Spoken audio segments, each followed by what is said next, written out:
Veréis, para empezar con esto tenía que deciros que esta idea de hacer esta charla empezó en enero de este año. Porque en una de estas reuniones mensuales que hacemos todos los socios, los que, bueno, nos tiramos trastos a la cabeza, echamos sal en el café del otro y todo ese tipo de cosas, de vez en cuando tenemos algún momento de lucidez y en esa charla, reunión de enero, se me ocurrió decir, oye, hace ya 30 años que salió el Maniac Mansion, hay que hacerle algo, hay que hacer alguna conmemoración. A todo el mundo le encantó, todo el mundo, pues súper divertido, seguro, que vamos a hacer muchas cosas, tal. A todos menos a uno, que de repente le dio por decir, Maniac Mansion, ¿ese qué juego es? Pero si se no lo conoce ni Dios. Bueno, pues esa persona hoy en día está aquí, ¿vale? Te echamos de menos, Juandi, le llevamos flores de vez en cuando y todo eso. ¿Alguien más de aquí no conoce el Maniac Mansion? Porque tenemos un sitio aquí al lado, todavía. ¿Lo tenéis claro? ¿No lo conoce? Pues... Es que yo jugué con el de mi hermano, al que dicen que es más popular en España, el Maniac Mansion 2, el Día del Tentáculo, efectivamente. Pero el Maniac Mansion primero solo lo he conocido por vídeos de YouTube y eso. Muy bien. Y demás. Vale, te vas a librar porque has jugado al 2, pero te voy a poner tarea, tienes que jugar al 1. Vale, y bueno, a ver si soy capaz de darte un poquito de ganas de jugar cuando terminemos con esta charla. Pero bueno, hablando un poquito en serio, yo quería hablaros del Maniac Mansion porque, como os decía, no es un videojuego normal y corriente.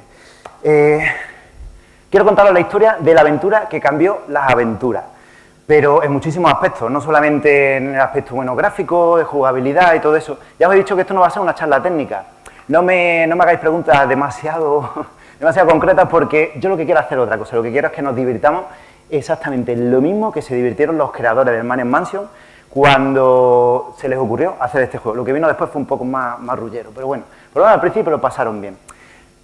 Vamos a ver, para conocer un poquito lo que es una aventura gráfica, primero tenemos que tener en cuenta lo que es una aventura, ¿vale? ¿Qué son las aventuras? Las aventuras son videojuegos, ¿vale? En los que se trata de, resolver un enigma, un puzzle, concluir una historia, cumplir una misión, y la verdad es que las primeras aventuras se llamaban aventuras conversacionales, precisamente porque eran todo texto, no había apenas gráficos, si había algún gráfico era todo meramente testimonial, es decir, que todo dependía exclusivamente de tu imaginación, era como si estuvieras leyendo un libro narrado, solo que interactivo, ¿no? Y bueno, ya sabéis que en las aventuras conversacionales siempre había que escribirlo todo, todas las instrucciones, como, no sé, trepar árbol, cerrar puerta, agarrar huevos, pues todo ese tipo de cosas, ¿no? Venga, que alguien ha puesto un taco seguro en alguna aventura que haya jugado, de eso estoy segurísimo. De hecho, os voy a hablar de la primera aventura. La primera aventura conversacional fue esta que estáis viendo. Se llama Advent, y esta es la pantalla. Claro, hoy en día yo creo que nadie jugaría a una aventura que sea pues todo texto, ¿no? Que parece sacado de la Guerra de los Mundos casi, pero bueno. ¿Por qué se llama Advent la primera aventura? Porque Advent viene de adventure, es decir, aventura, porque lo programaron en COBOL y en ese lenguaje de programación pues los archivos no tenían más capacidad que de 6 caracteres, o sea que el archivo se tenía que llamar Advent, así de cutre. Y encima, para colmo, esta aventura la programaron para el ordenador DEC PDP-10, que es este que estáis viendo aquí, ¿eh? Había que poner este ordenador para jugar, o sea, el que todo el mundo tiene en su casa, ¿no? Como estáis imaginando. Pero la cosa empezó a avanzar un poco, porque resulta que a principios de los 80 hay el primer gran cambio en las aventuras. Ya os decía, hasta ahora eran solo conversacionales y con algún gráfico meramente testimonial. Pero aparece Sierra Online, con Roberta Williams, la gran famosa Roberta Williams, y sacan de repente este videojuego, el King Quest. ¿Alguien conoce el King Quest? Preguntan. Bueno, que yo he jugado poquito, tengo que reconocerlo, pero se considera la primera aventura gráfica porque era la primera vez en la que los gráficos eran mayoría. Es decir, tú estabas viendo a tu personaje, era la primera vez en la que tú no tenías que imaginarte cómo era, lo estabas viendo ahí en pantalla, bueno, ese muchachito verde con la pluma en la cabeza que estáis viendo. Pero todavía, a pesar de que sí que se considera una aventura gráfica, había que introducir texto, se reducía a la mínima expresión, pero casi cualquier acción tenías que escribirla aquí, aquí te está esperando el cursor para que tú escribieras algo.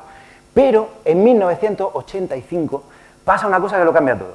Veréis, en cierta ocasión, os tengo que hablar primero de lo que viene a ser Lucasfilm Games. Lucasfilm Games se funda a primeros de los 80, viendo el tirón de los videojuegos con los primeros microordenadores y todo eso. Y en un principio ellos trabajaban para todas estas marcas, para Activision, Atari, Epic y algunas más. Ellos realmente no editaban, no publicaban sus juegos, sino que lo hacían a petición de otros y la distribución corría a cargo de todos los demás. Entonces un día, en ese año 1985 que os estoy comentando, un tipo llamado Ron Gilbert, igual a alguien le suena, pues se reúne con su jefe, que está aquí al lado. Bueno, en la foto se nota cuál de los dos es el rico, ¿no? Digo yo. Muy bien. Pues Ron Gilbert, que lo tenemos aquí, le dice a su jefe, George Lucas, oye, ¿no crees que estamos haciendo un poco el tonto? ¿Por qué no hacemos un juego nosotros y lo distribuimos nosotros y lo vendemos nosotros, nos quedamos nosotros el dinero, que se están vendiendo como rosquillas? Y va el jefe y le dice, pues me parece una idea estupenda, excelente, cojonudo todo, venga, pero encárgate tú de todo. A mí no me moleste, ¿eh? Cuando me llames que sea para que esté el juego terminado. Claro, en ese momento Ron Gilbert seguramente se dio cuenta del marrón en el que se había metido, porque veréis, es que le pusieron un pedazo de equipo tremendo para desarrollar ese juego, que el equipo estaba compuesto por solo una persona más, que era Gary Winnick, que además para él era un completo desconocido, no se conocían de nada. Lo que pasa es que aquí es cuando empieza la magia de este juego, porque los primeros días de colaborar, de empezar a trabajar, se dan cuenta de que a los dos les gusta lo mismo. Les gustan las películas de terror de serie B, ochentera, con muchos destripamientos, sangre por todas partes, mucho humor negro, ácido, irónico. Y ahí empiezan a darle un poquito de forma a todo esto. Hay un momento en el que Ron Gilbert le dice, mira Gary, yo estas navidades pasadas estuve enganchado a un juego muy chulo que se llama el King Quest, que era una aventura en la que tú ibas moviendo un muñequito y la verdad es que podíamos hacer nosotros una aventura también. Claro, y Gary le dijo, vale, pero no me digas que vamos a hacer una aventura de un tipo con mallas verdes ajustaditas, una pluma a la cabeza, que va robando huevos en los nidos de los pájaros y todo eso. Yo quiero una aventura de gore. Dijo, venga, vale, vamos a hacer una aventura de gore. Entonces, empezaron a diseñar todo esto. Pero me cola con la de esta. Empezaron a darle un poquito de forma, empezaron a pensar a ver cómo lo podían hacer. Ellos querían plasmar su gusto por el cine barato de serie B en un videojuego. Y claro, lo primero que tenían que hacer era pensar, a ver, ¿qué escenario le ponemos? Necesitamos una historia, unos personajes y un escenario. Son las tres bases principales para el videojuego, ¿no? Vale, lo primero, pensaron en el escenario. Le dijo Ron a Gary, oye, ¿y si lo hacemos en una mansión lúgubre, tenebrosa, en la que viva un monstruo terrorífico, horrible, que dé miedo a todo el mundo? Y yo creo que él le dijo, claro, pues la mansión del jefe, con el jefe dentro, ¿no? Pues más o menos así, lo mismo. Y parece ser que se inspiraron en la mansión de George Lucas, que estáis viendo aquí. Este es el videojuego y esta es la mansión de Lucas. O al menos, esto es lo que se cuenta siempre, pero tiene un poquito de leyenda urbana. La realidad es que sí que pertenece a George Lucas esa mansión, pero en realidad es el rancho Skywalker, que lo usan como estudio de cine, como oficina. Bueno, ahí ha habido de todo. De hecho, hoy en día sigue en activo ese rancho. Pero bueno, siempre estuvo ese intríngulis. Claro, ya tenían el escenario. Hacía falta una historia. ¿Qué historia? Pues bueno, pues vamos a pensar en un meteorito súper inteligente que con sus ondas cerebrales sea capaz de manipular las mentes de la gente, vale. Bueno, total, que se le ocurre estrellar el meteorito al lado de la casa y sus moradores, sus habitantes, empiezan a ser influenciados por la maldad, por la mala baba, la mala leche que tiene este meteorito. Vale, muy bien, empieza bien la cosa, pero hacen falta dos personajes. Vamos a por ellos. ¿Qué personajes metemos en esta casa que de verdad den yuyu, que den mal rollito, pero tampoco demasiado, que te puedas reír un poquito, ¿vale? Pues mira, uno de los primeros personajes que aparecen, porque tengo que deciros que Ron Gilbert y Gary Winnick eran muy aficionados a los cómics setenteros de creepy, de toda esta cosita de miedo que os estoy diciendo, pues dicen, vamos a hacer a la familia Edison, una familia muy cachonda, formada por el Dr. Fred.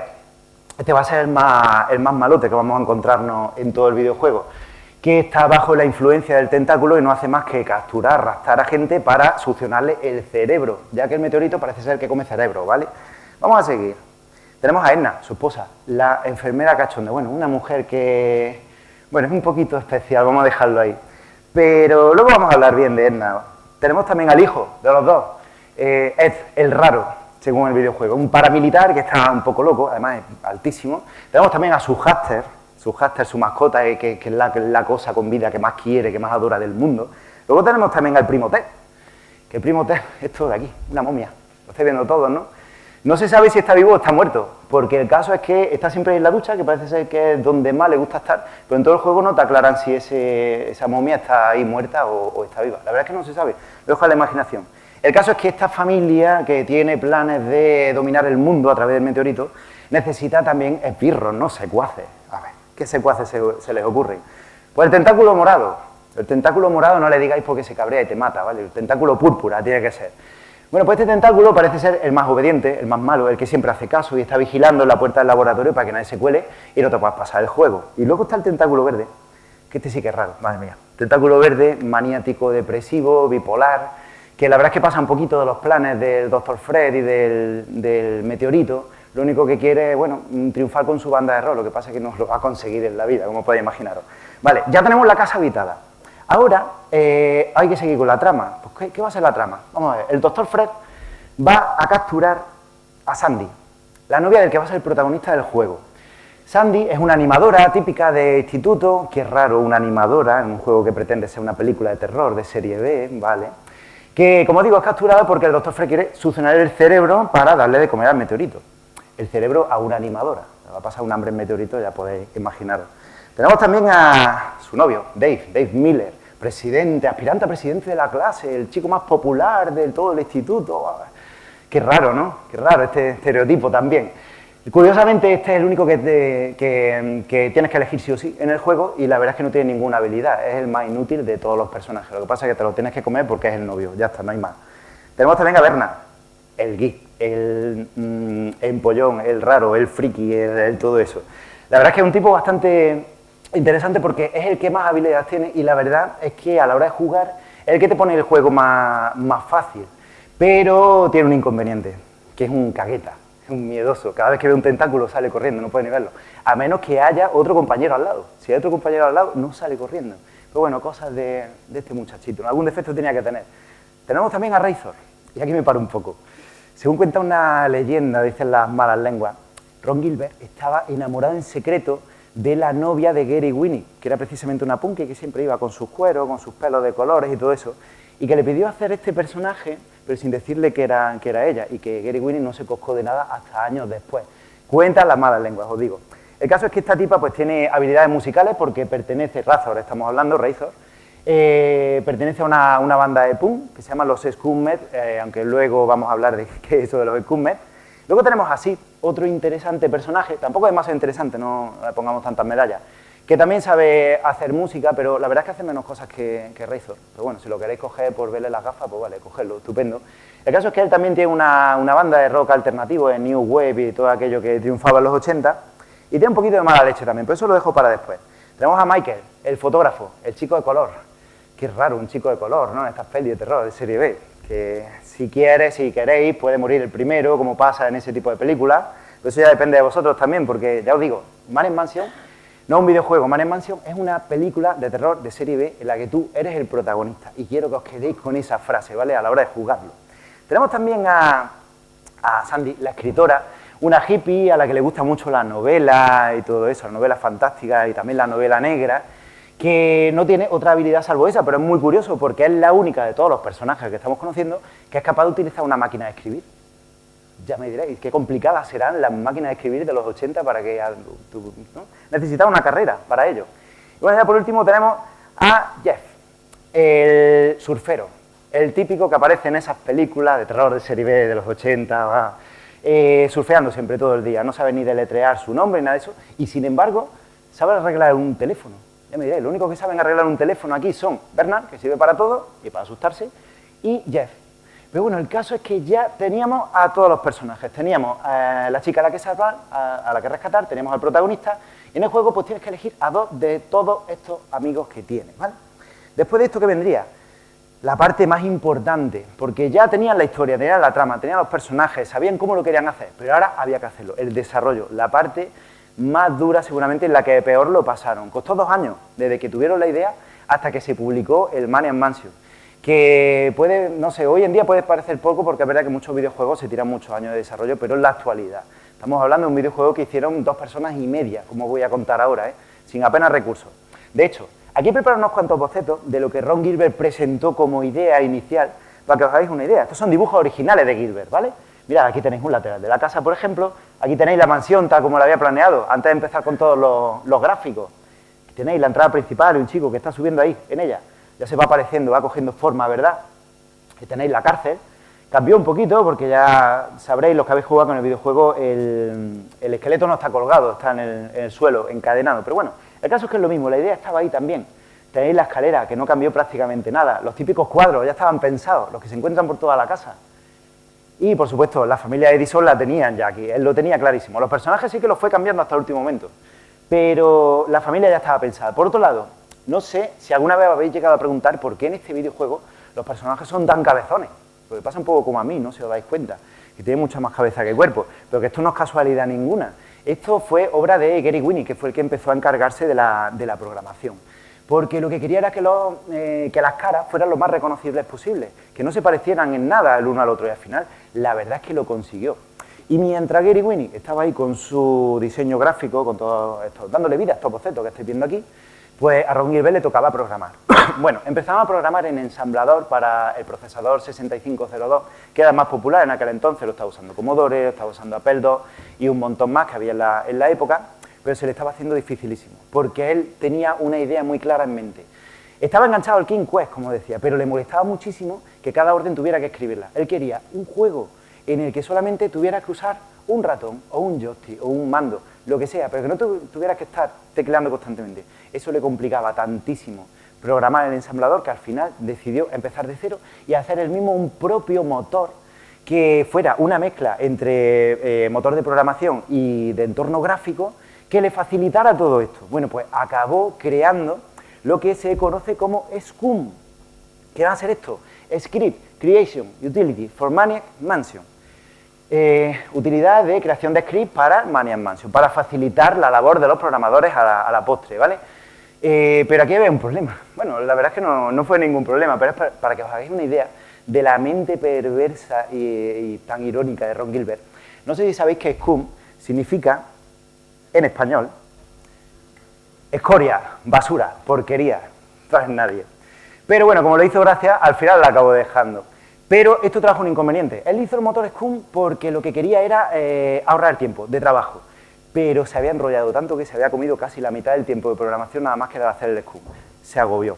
A ver, Lucas, en una entrevista que vi por internet, que dio hace muy poquitos años, comentó lo siguiente, que allí en Lucasfilm, cuando era Lucasfilm todavía, en los 80, resulta que siempre daban mucha libertad a los creadores, a los programadores, a los diseñadores gráficos, pero cuando llegaba el momento de tener el juego, o lo tenía o te cortaba la cabeza. Y eso fue lo que le estuvo a punto de pasar. Se entretuvo tanto que tuvieron una bronca monumental en la que se estuvo a punto de cancelar el Maniac Mansion. ¿Os hacéis una idea de lo que hubiera sido de las aventuras si no hubiera salido el Maniac Mansion? Igual alguien posteriormente se hubiera inventado algo, pero lo más seguro es que no. Seguramente no.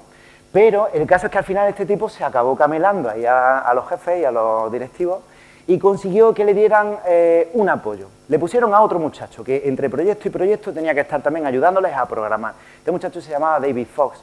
Era, bueno, prácticamente un becario, lo que pasa es que se puso mucho las pilas. A este muchacho le prometieron que solo lo iban a agobiar durante un mes nada más, ¿vale? Lo tuvieron más de medio año, casi 12 horas diarias trabajando, así que ya podéis imaginar cómo lo engañaron al pobre. Pero es que gracias a ese chico, ese tercer chico que entró en el equipo, David Fox, pues Maniac Mansion empezó a coger forma, porque hasta ese momento tenían el SCUM, estaban empezando a programar, tenían buena parte de los gráficos, pero nada funcionaba, ahí no había nada hecho todavía, nada corría.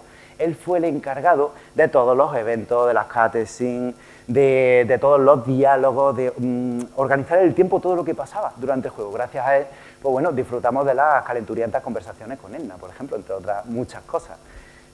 Pero gracias a todo esto había salido ya por fin, como decía, en 1987, después de un montón de cabreo, de improvisar, de pedir ayuda y no tenerla, y de no pedirla y, bueno, tener broncas y guantazos por todas partes, por fin sale el Maniac Mansion. Esto no lo sabe mucha gente, pero el Maniac Mansion salió inicialmente para el ordenador Commodore 64, y no es casualidad. Es que como lo programó para el procesador 6502, que es prácticamente el mismo que trae este con 6510, pues era lo más fácil. Y aparte que este era el ordenador que en ese momento se estaba vendiendo más en todo Estados Unidos, que era donde ellos estaban trabajando más. Así que sacaron esta primera versión. Luego vamos a hablar de las versiones, porque he preparado otra parte en la que quiero, bueno, enseñaros y contar un poquito las diferencias que tienen una y otra, ¿vale? Yo lo que quiero, como os decía, es no dar una charla técnica. Yo quiero contaros y venderos por qué Maniac Mansion es un videojuego que merece estar en un pedestal en cuanto a la aventura gráfica se refiere. Es que está lleno de curiosidades, veréis. Esto que estáis viendo es la pantalla de inicio de la versión de PC, la segunda versión de PC que salió, la de VGA, que para mí es muy importante porque fue la de cuando pequeñito lo empecé a jugar. A ver, voy a decir muchas barbaridades para Maniac Mansion. Los padres y madres que estéis por aquí, no os preocupéis si vuestros niños de 8, 10, 5 años juegan al Maniac Mansion hoy en día, que no pasa nada, que yo jugué cuando tenía 9 años, empecé a jugar y yo tan normal, que yo no te salió ningún tipo de problema ni nada, yo estoy tan absolutamente cuerdo, ¿verdad? Pero bueno, el caso, voy a resumir un poquito cómo hay que jugar a esto. Como os decía, hay que elegir dos personajes. También os dije que elegir a Bernard, el friki, el modo fácil, aunque el juego estaba tan bien pensado, por eso costó tantísimo sacarlo, que tú puedes pasarte el videojuego con cualquier combinación de personajes. Y no solo eso, sino que dependiendo de lo que hiciera y de los personajes que hubieras cogido, había distintos finales. No era nada habitual que un videojuego tuviera diferentes finales. Son varios, creo que recordad que son 6, incluso con alguna variante, y eso no se había visto todavía. Son muy cortitos, pero muy descriptivos y muy en la línea con todo eso. No sé, ejemplo de finales. Pues el final más típico, más habitual, es conseguir abrir el laboratorio, llamar a la policía de meteoritos para que se lleven al meteorito malvado, ¿no? Todo muy normal, todo muy realista, ¿verdad?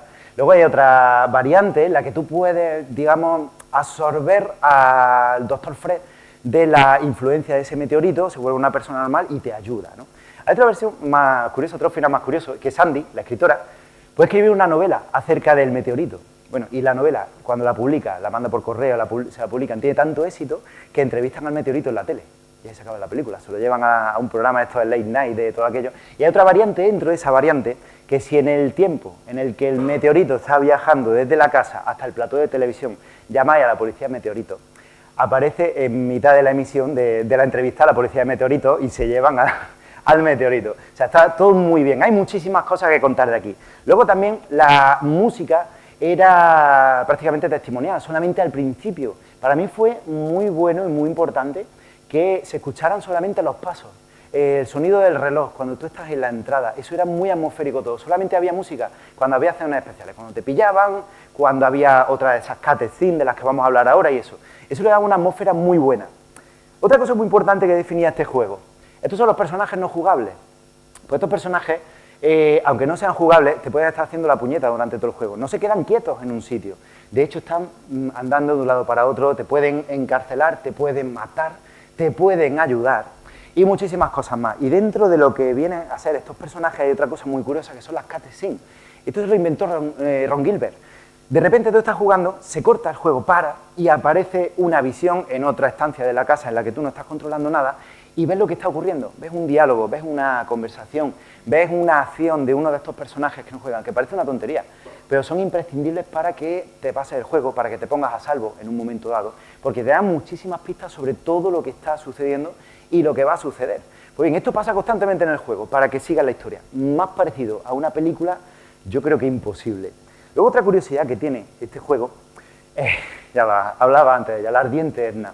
Este fue un personaje que, bueno, todo el mundo se pensó si era positivo o no meterlo. Lo que pasa es que ellos estaban desde un principio muy obcecados en que tenía que ser así. Edna es una mujer que, bueno, digamos que le gusta mucho la compañía, ¿no?, de otras personas, que no sean mujeres, y no se sabe por qué, a pesar de que hace 5 años que no ve a su marido, porque hace 5 años que no sale del laboratorio ni come, según ella, que lo tenéis ahí, al Dr. Fred al fondo, todavía siente que le debe fidelidad, pero eso no quita que de vez en cuando pues, le tire los trastos a alguno de tus personajes o tenga una conversación un poquito subida de tono con ella y todo eso. De hecho, no es ninguna tontería ni ninguna broma. Va a ser imprescindible que entretengamos a esta mujer diciéndole pues cosillas un poquito subida de tono.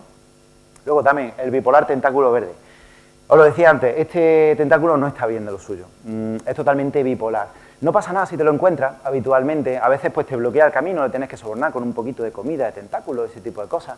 Otras veces lo puedes convertir en tu amigo, pero hay un problema. Él, como digo, es un músico frustrado porque no consigue que publique la maqueta de su grupo de música, ¿no? Pues bien, si tú coges y le enseñas una maqueta de tu grupo, tanto con Razor como con Sid, puedes grabar una maqueta tocando el piano en la planta primera que hay. Si tú la publicas, la envías, te la publican y luego se la enseñas a este, le da tanta envidia que al final te acaba matando, porque él no ha triunfado y tú sí. Y si le grabáis en una cinta el disco del ritual de apareamiento para tentáculos que existe en el juego, y está ahí, también lo podéis encontrar, y se lo pone, pues este tentáculo se pone burro y te mata. Vamos a ver, mentes calenturientas, te mata, ¿vale? Muy importante. Otra cosa, esta es una de mis cosas favoritas, mi detalle favorito. Hay una planta ahí, esa planta carnívora, ¿la veis? Justo aquí. ¡Chac! La planta. Que mucha gente piensa que es inútil y todo eso. No, pero no es inútil para nada. Le tiras una pesia a la planta y empieza a eructar. Qué raro, ¿no? También, si le tiras agua radioactiva, si la riegas con agua radioactiva de la piscina, resulta que la planta crece y te sirve de escalera para que tú subas a esa escotilla que hay ahí arriba. Bueno, pues ese nombre de Chuck que tiene no es casualidad. Ese nombre fue producto de un directivo que parece ser que era bastante pesado allí en Lucasfilm, que a Ron Gilbert y Gary Winning no hacían más que darle la chapa con que le gustaba mucho el nombre de Chuck, tenía que haber un personaje en el juego que se llamara Chuck, y dijeron, bueno, la planta esta, que para algo servirá, venga, vamos a ponerle Chuck. Pero es que ese directivo le hizo mucha gracia que le hicieran caso, y empezó a seguir dando la plasta sin parar, sin parar, sin parar. Al final consiguió que lo pusieran en otra aventura muy icónica. Ahí lo tenéis, efectivamente. A ver, decidme, Monkey Island, ¿quién es el pirata más malvado, más mala leche, más malvado de todos? LeChuck. ¿Y de dónde creéis que sale el nombre de LeChuck? De Chuck, precisamente. Había que meterlo de alguna forma. Así se lo gastaban en Lucasfilm y LucasArts. Bueno, y a todo esto, ¿quién es el protagonista de Monkey Island? Lo sabéis ya, por meter una curiosidad más. Guy Bruce Threepwood, ¿no? Bueno, pues ese nombre de Guy Bruce, que se supone que son hermanos, pero bueno, no quiero hacer spoilers. Guy Bruce, el nombre que le viene, tampoco es casualidad. A ver, es que esta gente aprovechaba cualquier cosa que pasaba. Os digo, el personaje de Guy Bruce, igual que los otros, fue diseñado en el Paintbrush, que es el programa de dibujo que había en aquel entonces. ¿Qué pasaba? Que los archivos, en aquel entonces, con ese programa se guardaban con la extensión .brush. Y este, como no tenía nombre todavía, pues le pusieron Guy, chico, en inglés, Guy.bruce. Y de ahí salió lo de Guy Bruce, precisamente. Ya os digo, aquí nada es casualidad. Forma de morir. Lucasfilm y LucasArts siempre se preocuparon mucho de que no se pudiera morir en las aventuras o que no pudieras quedarte atascado. Es cierto que en Man Mansion, a ver, a ser la primera, tiene sus defectos, las cosas como son. Puedes llegar a quedarte atascado, también puedes llegar a morir. En Sierra era muy habitual, las aventuras de Sierra eran muy troll. Tú pisabas mal donde no debías y ya estabas muerto, tenías que empezar desde el principio. Los Man Mansion no querían esa filosofía, querían la filosofía de puzzle, ¿vale? Pero aquí sí que podías morir. Lo que pasa es que tenías que ser muy torpe, muy cafre para morir en este juego. A ver, forma de morir. Estáis viendo un botón rojo ahí, ¿no? Si tú te vas con el cursor a ese botón, pone no pulsar. Por favor, no pulsar. Lo he puesto aquí en grande para que lo sepáis todos. ¿Qué niño de 10 años veía un botón de no pulsar rojo y le daba? Seguro que con este botón me paso el juego directamente, os mata a todos. Sí, los mata a todos, pero porque explota la casa de una explosión nuclear, no por otra cosa. A ver, avisan y aún así la gente se muere. Hay muchas más formas de morir. Si tú estás ahí abajo y tu compañero abre la válvula y vuelve a llenar la piscina, porque si pasan 2 minutos el reactor nuclear se calienta y se explota la casa otra vez, otra forma de morir, pues resulta que se ahoga. Se ve que la cabeza es tan grande que no les da ni para nadar, ¿no? Y al final pues se acaban ahogando. Hay muchas más formas de morir, con el tentáculo y bueno, en definitiva, no me quiero enrollar mucho con eso. Pero es un juego en el que se puede morir. Evidentemente, si los 3 personajes que te han seleccionado se mueren, se acaba el juego. Menos más que también se les ocurrió esto de guardar, cargar y todo eso, porque si no, este juego hasta que le coge la dinámica tampoco es demasiado fácil de entender, ¿eh? Y este, sin duda, mi detalle favorito. ¿Veis el churrete que hay en el microondas, en medio, al lado de Razor? Bye, Hamster, bye. Os dije que la mascota de Ed el Raro, el paramilitar este que está tarado, es un hámster que lo ama con toda su pasión. Bueno, pues siguiendo todo este hilo que querían dar con el Man Mansion y toda esta ambientación que querían dar, se les ocurrió que tenía que ser una muy buena idea que tú pudieras robar al hámster de Ed el Raro, meterlo en el microondas y cocinarlo, ya sabéis. Bueno, los que seáis amantes de los animales y todo eso, no lo toméis a mal, ¿eh? Estamos hablando de una parodia simplemente. Pero la verdad es que era un poquito burro. Si, ya os digo, que yo no mato animales hoy en día, yo con 9 años lo hice, ¿vale? Así que no hay ningún problema, no tengáis problema con eso. Bueno, pues era tan retorcida la idea que dijeron, bueno, vamos a descafeinarla, tampoco descafeinar, pero bueno, un poquito. Solo hay 2 personajes de todos los con los que puedes jugar que son tan bajos de moral, tan inhumanos, que son capaces de hacer eso, que son Razor, que la veis ahí, y Sid, el músico. O sea, que ya veis que el rock y la música en los 80 se asociaba al satanismo directamente. Y ahora coge las tripas del hámster cocinado, devuélveselas a Ed el Raro, ¿y qué es lo que va a pasar? Pues nada, que te mata, porque te has matado al hámster, pues te va a matar a ti, ¿vale? Bueno, pues llegados aquí, un último detalle que quería enseñaros. Es curioso que en el soporte de los cuchillos de la cocina haya una motosierra, ¿no? Pero bueno, lo curioso no es eso, lo curioso es que tú puedes coger la motosierra, pero nunca en el juego la vas a poder usar, porque no hay gasolina para motosierra, no tiene gasolina. ¿Cómo explicaron esto Ron Gilbert y Gary Winning? Se les olvidó. Así de fácil, no dijeron otra cosa. Pero bueno, luego lo arreglaron, porque un año después sacan su segunda aventura, que iba a ser Zack McCracken, que es esta que ves aquí, y en esta aventura ya por fin encuentras gasolina para motosierra. Lo que pasa es que no encuentras una motosierra, pero bueno, al final, digamos que de alguna forma se arregla. Y bueno, aquí encontramos también un crossover muy curioso, que es este. ¿Veis que en el Zack McCracken, que es este otro videojuego que estéticamente se parece mucho porque está todavía con el primigenio motor Scum, ¿no? Hay un póster de Maniac Mansion, el tipo se queda ahí mirando el póster, ¿no? Pero es que si nos vamos al Maniac Mansion, bueno, aparte de otras alegorías que hay aquí en todo esto, pues no me quiero centrar sobre todo en eso. Vamos al Maniac Mansion, a la sala recreativa, y aquí hay un póster de Zack McCracken and the Alien Mindbender, directamente, un crossover bastante curioso. Hay varios durante el juego, pero este para mí era el más llamativo de todos. Bueno, ahora... Me gusta mucho los cameos porque en el de Monkey Island Sí. hay uno que lo ponen ahí que es solamente para hablar de Lu. Efectivamente. Eso de los crossovers está en todas las aventuras de Lucas. A ver, eso es publicidad, al fin y al cabo, es lo que se están dando, básicamente. Efectivamente. Bueno, pues ahora os voy a contar un poquito las distintas versiones que hubo y su diferencia, bueno, y algunas chapuzas. Vamos a dejarlo ahí.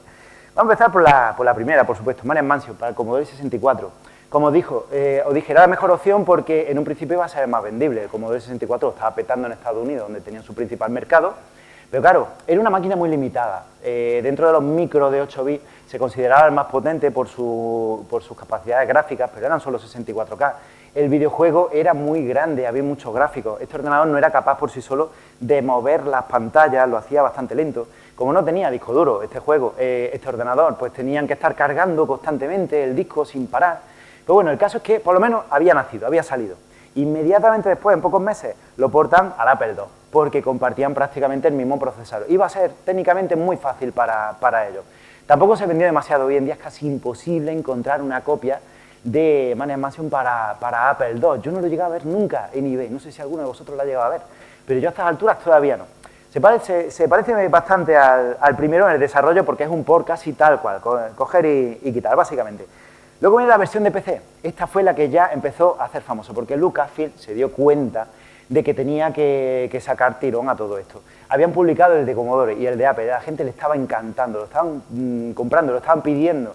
Así que al año siguiente, el 88, sacan dos versiones de PC. La primera esta, con gráficos EGA de 16 colores, para los que tenían la mayoría en casa. Estamos hablando todavía de finales de los 80. Y poquito después saldría el VGA, que fue uno de los más distribuidos, bueno, y de los más pirateados, ya es que ni os cuento, vamos. Las cosas que yo tenía que hacer para, bueno, fotocopiar esas instrucciones, bueno, esos códigos con el celo rojo, aquello era una pesadilla. Seguro que algunos lo recordáis, seguro que sí. Después tuvimos también las versiones para Amiga y para Atari ST, que se parecen muchísimo a la de PC. Las tres versiones son prácticamente iguales. Pero luego pasa una cosa muy interesante, que es la siguiente. En cierto momento, Jaleco, que ya prácticamente era el año 90, le hace una propuesta a Nintendo. Dice, oye, ¿has visto lo que están haciendo con las aventuras de Lucas? Están vendiendo un montón, como churros. Y esta aventura le está gustando mucho a la gente. ¿Por qué no sacáis un Maniac Mansion para vuestras consolas de 8 bits? Y dijeron, bueno, venga, vamos a probar. La verdad es que no. Claro, era raro, es que pensarlo, estamos hablando de una aventura gráfica que hasta ahora se jugaba siempre en ratón o con cursores, poco más, y había que portarla a una consola para jugarla en un pad, ¿vale? Eso era difícil de concebir, pero bueno, al final lo hicieron porque sacaron dos versiones. La primera, para la Famicom, la Nintendo Family Computer de toda la vida, que es... ¡Qué madre mía! Por Dios, qué barbaridad. Pero bueno, ¿esto qué? ¡Joder! ¿Pero qué porquería es esta? Madre mía, pero estoy viendo que ni siquiera tiene tilas, que todas las habitaciones ahí en el mismo sitio. ¿Y esto que parece la casa de Pinipón? ¿La estáis viendo ahí arriba? Madre de Dios. ¿Y esto ya que me contáis? ¿Creéis que esto es un final digno para un videojuego como Maniac Mansion? Valiente porquería de versión que hicieron para la Famicom. Ni la historia tiene mucho que ver, ni aparece un meteorito, ni siquiera la familia Edison tiene ese color azulado como zombies, tiene el mismo color carne que los demás. Era una porquería de juego. Bueno, se pegaron tal bronca los de Nintendo, los de Jaleco, por haber hecho esta tontería. Estuvieron a punto de demandarlo, pero al final Jaleco se lo llevó a su terreno y decimos, vamos a arreglarlo, ¿vale? Lo que voy a hacer es un juego mucho mejor para tu NES americana y tu NES europea. Lo voy a mejorar, os lo prometo. Y dijeron, bueno, venga, pero pasó lo siguiente. El videojuego salió, todo muy bien, ahí lo tenéis. Además es muy distribuido, se vendió mucho, lo cual es muy curioso, vuelvo a decir, para una consola. Hoy en día es más habitual jugar aventuras en consolas, pero esta, si no me equivoco, era la primera vez que pasaba. Pero, ¿qué pasó con Maniac Mansion para NES? Estamos hablando de Nintendo, una empresa familiar que hacía juegos y juguetes solo para niños. Pasó esto. El juego, vamos a hablar un poquito de eso, ¿vale? Vamos a ver, censura en el Man in Mansion. Lo que pasó fue lo siguiente, no sé, una conversación así, primero de los 90 por teléfono. Hola, soy el director ejecutivo de Nintendo de 1990. ¿Hablo con Jaleco? Sí. Vamos a sacar el Manion para NES, pero tenemos unas condiciones. Esto es una empresa de diversión familiar y esto no puede pasar así de cualquier forma. Me tenéis que decir qué es de qué va el juego y todo eso, y nosotros diremos hasta dónde podéis llegar. Y ahí empezó la censura. Entre muchísimas cosas, me voy a saltar muchas por no enrollarme demasiado. Bustos con pechos fuera. En las demás versiones podemos encontrar este busto incluso en la de Famicom, que ya os digo, la de Famicom es que se la colaron a Nintendo, básicamente. La de Famicom aparecía el ¡uy, por Dios, no se puede ver un busto aquí en un juego de Nintendo! ¿Qué hicieron? Pues quitarlo, ahí ya no hay nada. O sea, pues no podía ser, era imposible, eso no se podía hacer. También pasa lo mismo con un póster que hay de una chica también semidesnuda en la sala de arriba del gimnasio, que lo acabaron censurando también, le pusieron una barrita aquí al lado, que, hombre, a ver, que gimnasio en los 80 no tenía un póster de una mujercita, pues así, un poquito ligerita de ropa, ¿no? Pero pasó también. Luego tenemos otra tontería supina. A Nintendo no le gustaba un pelo que hubiera ciertas palabras durante el juego. Una de ellas era matar. Tú podías referirte a matar a un enemigo, matar al monstruo final, todo eso, pero matar, la palabra kill, no podía aparecer en ningún sitio. Pues fijaos que aquí, en una recreativa, estaba el kill thrill. Pues le dijeron, no, esto lo tenéis que cambiar. Bueno, pues cógelo de Jaleco, y como se ve que les había picado el bicho de Gilbert y Winnie, dice, bueno, lo vamos a cambiar y vamos a poner que se va a llamar esa máquina Move Diver. Y dijeron, Nintendo, ¿estáis de coña? Porque Move, entre otras cosas, significa vello púbico. Y Diver significa buceador. O sea, ya podéis imaginaros por dónde van los asuntos. Al final le dijo Nintendo, oye, tampoco, olvídate de eso, colega. Y le acabaron llamando Tuna Diver, el pescador de atunes. Ya está, así, se cabrearon al final. Total, un montón de censuras más. Bueno, no quiero ni deciros lo que hicieron con la pobre Edna. Edna Edison, bueno, ya os he hablado de las conversaciones que tenía, bueno, aquí no existen. Edna, por ejemplo, cuando te cogía y te metía en la cárcel, lo que hacía era, si eras un chico, te decía, qué lástima, tenía que haberte atado a mi cama, y todo eso, no está mal, ¿no? Si era una chica, le decía, qué pena que no seas un chico, te podría haber atado a mi cama. Bueno, pues la versión de NES dice, te vas a quedar aquí hasta que vengan tus padres.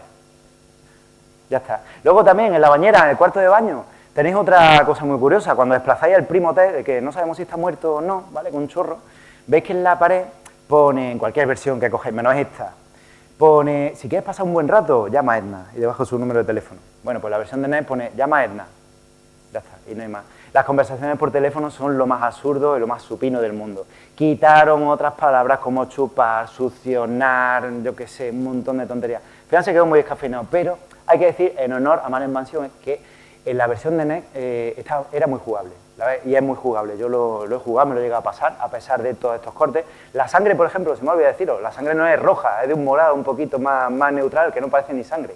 Si tú no lo sabes, no es sangre directamente, así. Y luego la música. Para mí, es la versión de Mania que sacó una mejor música. De hecho, tiene música para todos los chicos. Cada chico tiene la suya, tiene un CD player, reproductor de CD, ¿vale? Que tú podías encender y apagar. Si querías música, bien, si no, pues lo quitaba, ambientado. Pero, después de toda la que le lió Nintendo a Jaleco, esto se habían guardado una revancha, que era la siguiente. A ver, hemos hablado de que podían meter a un háster, ¿no? Bueno, pues lo de Jaleco no le dijeron ni mu a Nintendo de que se podía meter un háster en el microondas.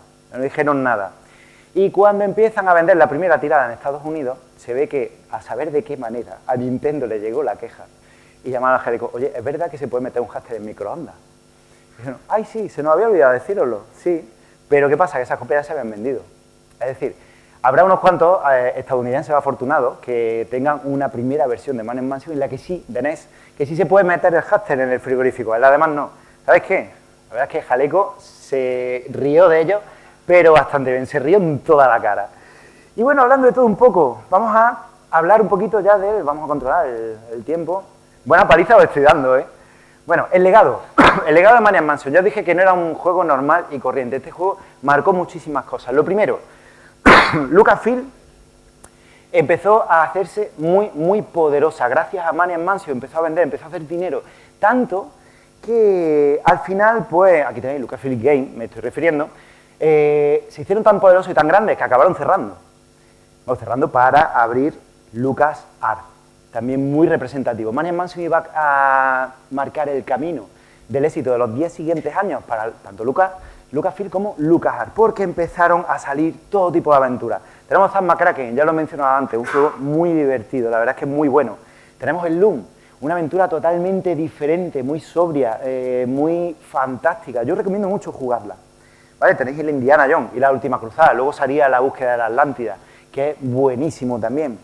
Por supuesto los Monkey, el Monkey 1 y el Monkey 2, que yo, para mí, desde luego, estos dos videojuegos, sobre todo el segundo, fueron la consagración de Ron Gilbert, el momento cumbre de las aventuras de LucasArts, porque ellos no estaban acostumbrados a hacer sagas, hacían una o dos de un mismo videojuego, pero el Monkey fue tan bestial que salieron muchas versiones después. Luego tenemos también The Dig, por supuesto, Full Throttle, tenemos también el Green Fandango y muchísimos más. Pero luego en el 93 llega la segunda parte del Día del Tentáculo. Ya os decía que Lucas no era muy dado a sacar segundas partes, pero el público lo estaba reclamando ya. En esta ocasión no fue Ron Gilbert el que hizo este videojuego. Ron Gilbert estaba ya un poco desvinculado de Lucas en aquel momento. Se lo encargaron a Tim Schafer y Dave Grossman. Bueno, pues Schafer ya había trabajado en aventuras anteriores con Gilbert y con Winnie también. Estaba muy contagiado de aquello y le salió una aventura realmente redonda, porque era mucho más completo, mucho más complejo también. Eso sí, como curiosidad, es un videojuego en el que tienes que viajar por el tiempo. Estás jugando a la vez en el pasado, en el presente, en el futuro, dentro de un mismo sitio. Está muy bien hilado.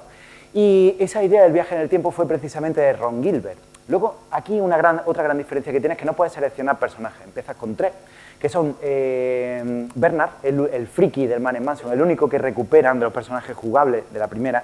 Luego tiene a la Ver, que está un poquito chota, ay, ¿cómo se llamaba? ¿Te acordáis cómo se llamaba? Ghost, el gordito, ay, que parece un pipa, que... Bueno, el gordito con la gorra y con la calavera aquí, el típico rockero ahí, cervecero de lo bueno, ya sabéis. Pero el caso es que se lo curraron muchísimo, porque en este caso el videojuego tenía una estética más como de dibujos animados. Estaba también muy bien pensado en muchos aspectos históricos. El propio Tim Schafer reconoció que había estudiado historia para que no se le escapara ningún tipo de detalle, incluso el doblaje. Era la primera vez que un juego aparecía doblado y no doblaron como hacía Sierra antes, que cogía los mismos que tenía allí trabajando. Oye, tienes que decir esta frase, dile al micro, no. Se preocuparon en buscar actores de doblaje profesionales. Por eso es tan bueno, aunque tú lo juegues en inglés el doblaje, la verdad es que es fantástico, es estupendo. Pero no solo eso, la cosa no queda aquí, porque luego Man in Mansion creó tanta escuela que a día de hoy todavía hay muchísimos fans que lo siguen adorando y que hacen obras de arte. Cuando uno es fan de Man in Mansion y además sabe programar, hace auténticas maravillas. Esta es una de ellas, es de descarga gratuita. El Man in Mansion Deluxe se llama, estaba hecho para Windows XP y lo que hacen simplemente mejorar muchísimo, como podéis ver, los gráficos de Man in Mansion. Cogen un poco la estética en el menú de acciones del Man in Mansion 2, del Día del Tentáculo, pero es perfectamente igual, es exactamente lo mismo. Genial, yo lo recomiendo, de verdad, jugarlo. Luego tenemos también el Meteor Mesh 3D. Esto fue un intento de hacer el Man in Mansion en 3D, que no está mal, no está mal. Pero subjetivamente hablando, le quitaba todas las gracias que tenía este juego. Pero eso es solo mi opinión, ¿vale? Luego hay otro muy curioso, que es este, Night of the Meteor, la noche del meteoro, que lo que hicieron fue portar, digamos, entre comillas, ese Man in Mansion a la estética del Día del Tentáculo, aunque sigue siendo exactamente el mismo videojuego, fijaos. Bueno, pues este videojuego empezaron a desarrollarlo en el 2006 y todavía están en ello. O sea, yo no sé a qué están esperando, pero 11 años ya va, como por lo menos que saquen una demo, ¿no? Luego, ojo, no sé si sabéis esto, pero Man in Mansion tuvo su propia serie de televisión.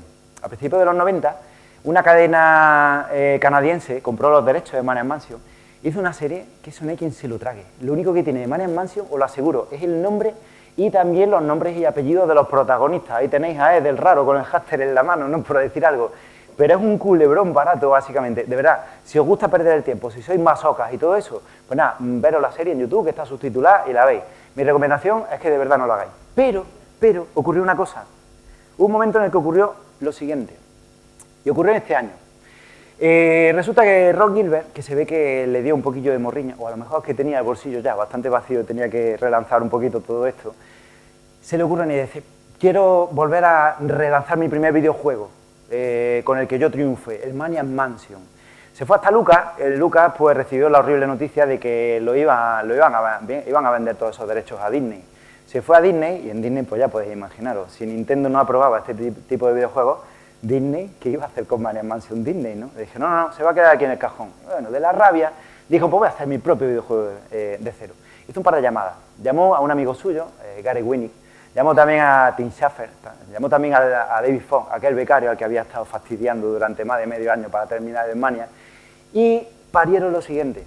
No sé si lo conocéis, espero que sí, y que lo juguéis dentro de poco. El Thimbleweed Park.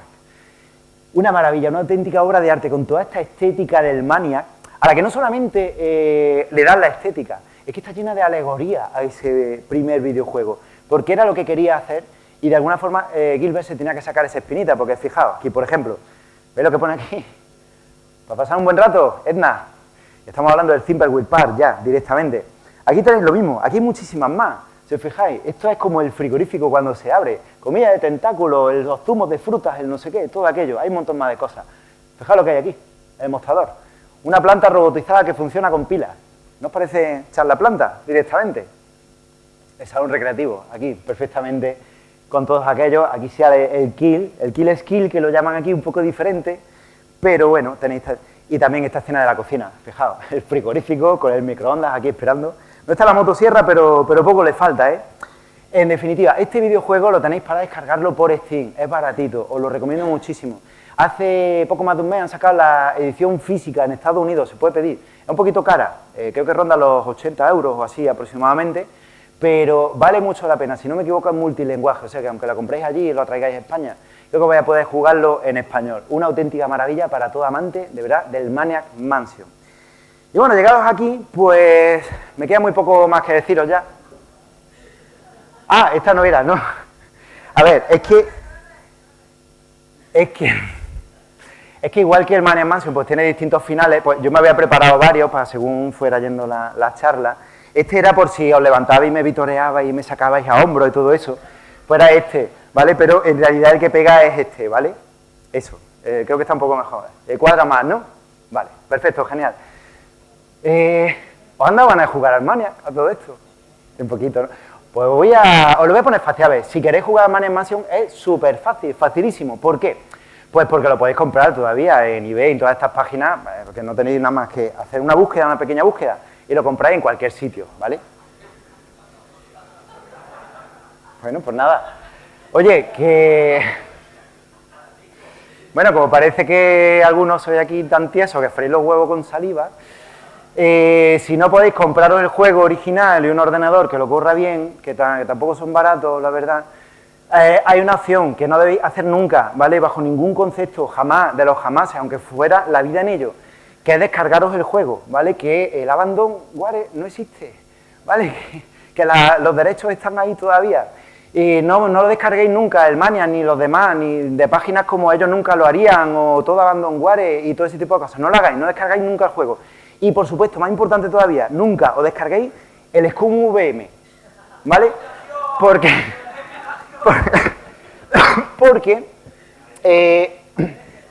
gracias a este emulador de Scum preparado para precisamente todas las aventuras de Lucas para que las juguéis de la forma más fiel posible, os van a dar ganas de descargaros mucho más. Al final vais a acabar todos en la cárcel y yo no quiero ser partícipe de ello, ¿vale?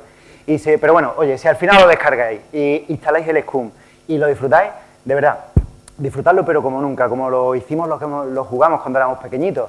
Y sobre todo con toda esa esencia que siempre tuvo el Maniac Mansion. Sin duda para mí, el inventor del género auténtico de las aventuras gráficas, del humor que nunca caduca, del humor ácido, del humor negro, de esas dosis de película de serie B y sobre todo del primer juego, digamos, prácticamente no lineal, que podía acabar de muchísimas maneras diferentes y dependía solamente de ti cómo acabara. Por eso decía que Maniac Mansion, me repito una vez más, es una película de terror de serie B de los años 80 en la que tú eres el director.